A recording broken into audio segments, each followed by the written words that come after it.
గోవా అంటే ఒక వైబ్, కానీ ఇప్పుడు ఆ వైబ్ మారిపోయినట్టుంది. 3 days కి ముందు గోవా బర్చ్ క్లబ్ లో ఫైర్ యాక్సిడెంట్ జరిగింది, మన అందరికీ తెలుసు. అందులో 25 మంది చనిపోయారు. ఎందుకు? ఇదేమన్నా యాక్సిడెంటా? కాదు, ఇది ప్రాపర్ నెగ్లిజెన్స్ వల్ల అయిన ఒక ఇన్సిడెంట్. ప్రాపర్ ఫైర్ ఎగ్జిట్స్ లేవు, లైసెన్స్ లేదు, అండ్ ఓనర్ సేఫ్టీ ఏమో పట్టించుకోకుండా ప్రాఫిట్ మెషిన్ లాగా రన్ చేసి ఇప్పుడు యాక్సిడెంట్ అవగానే థాయిలాండ్ పారిపోయారు. ఒకప్పుడు గోవా అంటే ఫ్రెండ్లీ లోకల్స్, సేఫ్ షాక్స్, ఇంకా అఫోర్డబుల్ ఫన్ ఉంటుండే. కానీ ఇప్పుడు it feels like a mafia. Taxi నుంచి క్లబ్ ఎంట్రీ వరకు రేట్స్ ఏమో ఎక్కడ చూసినా ఆకాశంని టచ్ చేసేంత హై ఉంటున్నాయి. ఎక్కడికెళ్ళినా అదే రేట్స్, అదే మొనోపలి. ప్రైజెస్ ఏమో ఇంటర్నేషనల్ లెవెల్లో ఉంటున్నాయి, కానీ సేఫ్టీ మాత్రం జీరో. ఆ క్లబ్ లో పర్ఫామ్ చేసిన ఒక డాన్సర్ క్రిస్టినా చెప్తుంది దట్ తన టీమ్ మెంబర్ దేవుడిలాగా వచ్చి తనని కాపాడాడని చెప్పి.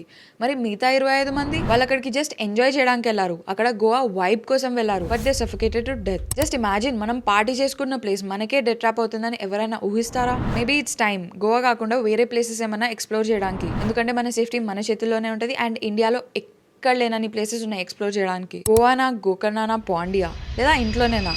మీ న్యూ ఇయర్ ప్లాన్ ఏంటి?